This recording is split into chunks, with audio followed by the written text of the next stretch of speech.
Gushyira video kuri YouTube biroroshye ariko kuyishyiraho neza kugira ngo ibone views nyinshi nicyo kibazo gihari tugira. Ngiye kugusobanurira neza rero uburyo ushobora gushyira video kuri YouTube yawe ikabona views nyinshi kandi utavunitse. Iki ni ikibazo dukunda guhura natwe nk'aba YouTuber bakizamuka, ugasanga umuntu akoze video imaze iminsi 3 afite views 3 cyangwa enye 5 atagize na 50. Ndagira ngo rero iyi video nyikoreye abantu tukizamuka. Umuntu uri aha ngaha ugitangira YouTube, iyi video rwose ndayikweretse kugira ngo ugire icyo ukoraho. Ngiye kubereka rero ibice byinshi ariko tuzajya tujyana nzabikora mu maseriseri. Ubwo tugiye gutangira ku buryo bwa mbere hano.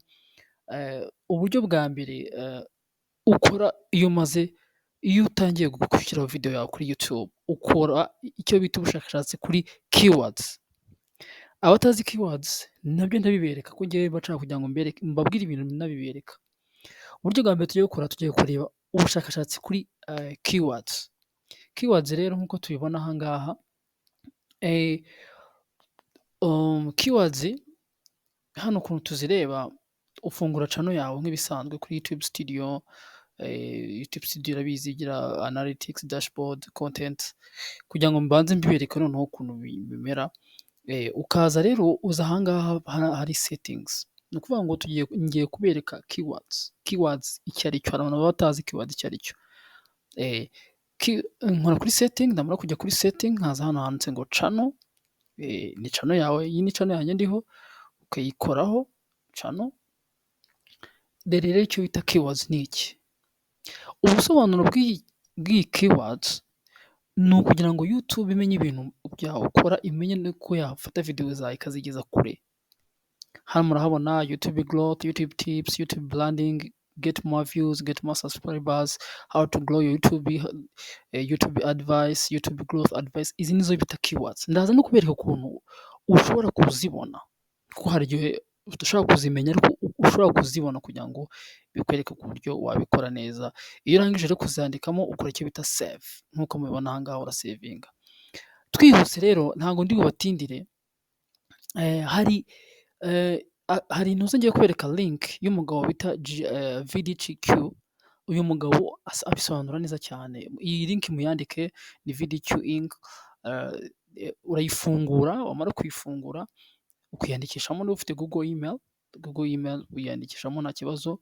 Iyo umaze kwiyandikishamo rero ikintu ukora, ujyamo, nk'ugiye nsanzwe mfitemo account. Iyo uyifunguye rero ngiye kwereka uburyo tubona kuri keywords. Ifite ibintu byinshi, ifite optimized, ifite ukuntu ushobora kubona izi video zabaye trending, ukuntu ushobora kubona content nziza. Uyu mugabo agira inama, ndabashishikariza umuntu utazi uyu mugabo amufollowinga, ngenda narebe amenye ibintu yigisha, kuko ibintu yigisha nibyo twigisha aha ngaha, ndetse anatanga n'amasomo mashyashya. Ariko ko twe dushaka gusobanurira wenda abantu ni benshi, hari abatumva icyongereza, abatumva iki, ariko nabyo ni ukuvuga ngo twebwe tugenderana ku murongo wacu, nawe hari ibyo twigisha, natwe hari ibyo tumwigiraho. So rero twihuse turajya kuri generate. Ngiye kubereka hari amatopic atanga.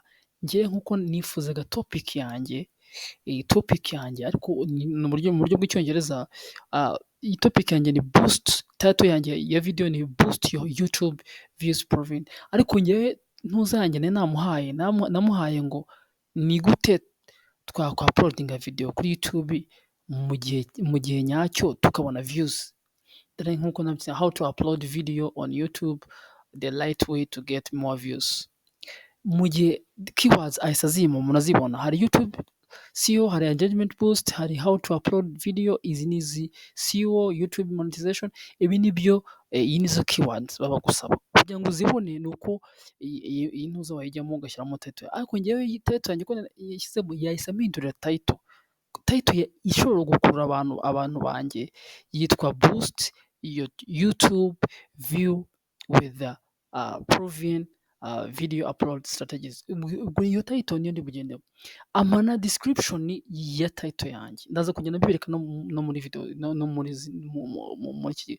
Ndabasaba ngo kugira ngo mugumyeho mukomeze murebe ntihagire ikintu kibacika, tugendere ku muntu kugira ngo mujye mubona views. Cyane cyane abantu bagitangira. Murabona na tags zose aba yabyohereje byose. Ibyo rero turaza kugenda tubireba. Twihuse rero reka tujye ku buryo bwa kabiri. Uburyo bwa kabiri nabwo ni uburyo rwose tugiye kureba bworoshye, buri wese azajya abibona. Ni uburyo bwa kabiri, hanga neza izina rya video yawe. Ni ukuvuga ngo titre. Ni ukuvuga ngo titre ikurura abantu bareba video zawe. Niba ukoze video, shaka titre ituma umuntu areba titre ati ese iyi video yamfasha. Iyo titre rero ngiye kubereka nkuko nahoze mbibereka twihuse. Dukomereje kuri VDQ. VDQ rero asobanura ibintu neza cyane. Rero umugabo ndamukunda, buriya ni umuntu uzi YouTube cyane. Rero ahangaha titre ngewe ngiye kubereka titre namuhaye, arangije amindura titre aramubwira ngo iyi titre wowe ushobora kwandika ngo boost your YouTube. Ngewe namuhaye titre ivuga ngo how to upload on YouTube the right way to get views. Ni ukuvuga ngo ni gute nashyiraho video yanjye mu buryo bwiza kugira ngo mbone views nyinshi. Rero wowe reba title yahise ampaye. Yambwiye ngo boost, ni ukuvuga ngo namuhaye yo hejuru ahita ambwira ngo byaba byiza ukoresheje boost your YouTube views with proven video upload strategies. Arizo nizo ndi kubereka strategy ushobora gukoresha kugira ngo ubone views waploadinze kuri video yawe. Ibi nibyo ndi kubereka rero. Ni uburyo ushobora gukoresha iki kintu, cyangwa nawe ukaba wakwihitiramo izina rya video yawe cyangwa titre ya video yawe kugira ngo umuntu uyirebye avuge ati iyi video iramfasha. Twihuse rero tujya ku buryo bwa gatatu, ntabwo ndi bubatindire. Uburyo bwa gatatu, kora ibisobanuro neza bya video yawe. Kora ibisobanura neza ibya video yawe. Kora ibisobanura neza. Ibi ahangaha ni description. Abatazi ni ijambo description. Video yawe, ese video yawe iraza kuba igizwe n'iki? Turaza kubonamo iki? Iyo description uyu mugabo bita VDQ, naho iyo wamuhaye title yawe akagukosora, akwereka uburyo ki ushobora gukora description yawe neza, cyangwa ubusobanuro bwa video yawe, ku buryo umuntu ugiye kureba video abanza agasoma ati iyi video ndabona ibintu nkeneyemo ndi bibone. Twihuse rero ndagira ngo mbibereke, ni ibintu byoroshye. Nk'uko mubibona yampaye description hano. Yambwiye ngo yambwiye ngo want to boost your YouTube views and grow your channel 2025. In this video we are sharing proven video uploading strategy. Muri iyi video ngiye kwereka strategy nakoresheje kugira ngo ngufashe kongera views za video yawe ngendeye ku byo abantu bawe bashaka. Ni ukuvuga ngo izi description ni ikintu umuntu wese uri kureba video yasoma akanyurwa akavuga ati bino bintu bigomba kumfasha. Ahangaha twitonde, description usobanura video yawe uri bukore, ukabwira umuntu abantu bawe bagomba kuyireba, kuko abantu bayireba ni abantu b'agaciro, turabubaha. Njye mboneyeho no kubashimira ko muri video zanjye. Iyo rero ugize icyo urayikopiya, ahangaha ukora copy, ukagira ute ukaba wayipestinga aho ushaka kwishyira. Ariko iyi ngiyi iri mu Cyongereza, wowe ushaka kuyihindura mu Kinyarwanda cyawe ukurikije ururimi uzi, ukaba wavuga ati wenda reka nyihindure gutya. Hari n'abakoresha za Google Translate simbizi. Wowe ugomba kubikora uko washaka iyawe, ariko iyawe yumvikana neza ku buryo nta muntu ugucishamo ijisho. Twagiye rero ku mwanya wa kane. Uburyo bwa kane, koresha utumenyetso. Guys, aha hantu twitondere. Gutaginga tags bituma video yawe igera ahantu, nk'uko mujya mwumva ngo bashaka wataginga umuntu, gukora tags ku muntu urebwa cyane. abantu iyo bari kureba video ze bakabona aho yatagetse uwamutaginze, umuntu aravuga ati reka ngende kuri ino video ndebe.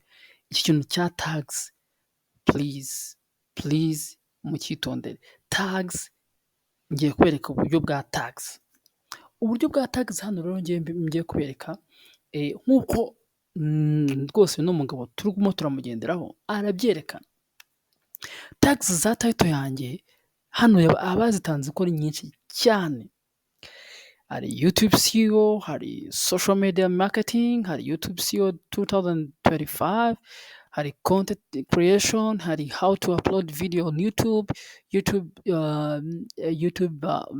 metadata, hari engagement boost, hari video marketing, hari izi zose za tags. Gusa nakugira inama y'uko tags zawe nanone zitaba nyinshi, wenda wagira nk'eshatu kuko z'ingenzi, kuko video yawe bituma bidaconfusinga YouTube, ariko YouTube ikavuga ati uyu muntu arimo arakora ibintu byumvikana, reka tumugane kandi ni ibintu byiza cyane. Rero nk'uko nagiye mbibereka, nk'uko nagiye rwose mbibereka neza, nagiye mbibereka uburyo ku bundi, uburyo rwose ibi bintu ni ibintu byoroshye. Sinzi ikintu nababwira kuko mujye mukurikira izi video, njye nzajya mbagezaho izi video nanabasobanurira, ntabwo nzajya mbereka ibintu, nzajya mbasobanurira mbahe na proof. Video zanjye niko zigiye kuzajya zigenda, muzajya mubibona. Ntabwo ari ibintu rwose nzajya mbaha ibintu bisobanutse kuko namwe muri abantu basobanutse, kugira ngo ngende mbereka uburyo izo tags twazibona. Tags rero bituma video zawe zigenda zikagera kure. Tags umuntu wese niba watangize ngo tuvuge wenda kuri video SEO 2005 uko video zarebwe, abantu iyo bari guscrollinga bareba izo video baragenda bakagera ku kintu bakavuga ati uyu muntu aho twamureba yadufasha. Kuko nagiye mbibereka kureba kubera keywords zawe, niyo ushaka ziranakweretse urazifata ukazipestingamo hano. Izi nizo nakoresheje uko ngewe mfite uko nkora kwanjye. Noneho ushobora no gukora ibindi bitewe n'ibyo ushaka cyangwa ushaka kugaragaza. Gusa keywords ni ingenzi mu buryo bwa views zawe ziyongera. Rero tuzareba ubutaha, nzabereka uburyo tureba no kuri Tanbar, ishusho isobanura video yawe. Nzabereka uburyo ushaka gupostinga ku ma social media yawe yose, kuko burya aya mavideo dukora ni ukujya mujye muyagira muyashyira mu rundi rwego, mugire mu posting ku ma social media yanyu, abafite Instagram, Facebook, WhatsApp. Gusa biragufasha kugira ngo abantu ugende umenyekana. Rero ibi bintu bine mberetse mubyiteho, ubutaha nzaza nkomerezaho kuko iminota mfite ni mikeya. Nzaza nkomerezaho mbereka ibyo mugomba kugenda mukora. Ibi ni ibintu byagufasha kugira ngo video yawe views zawe ziyongere. Ubutaha nzaza mbereka na proof za video zanjye.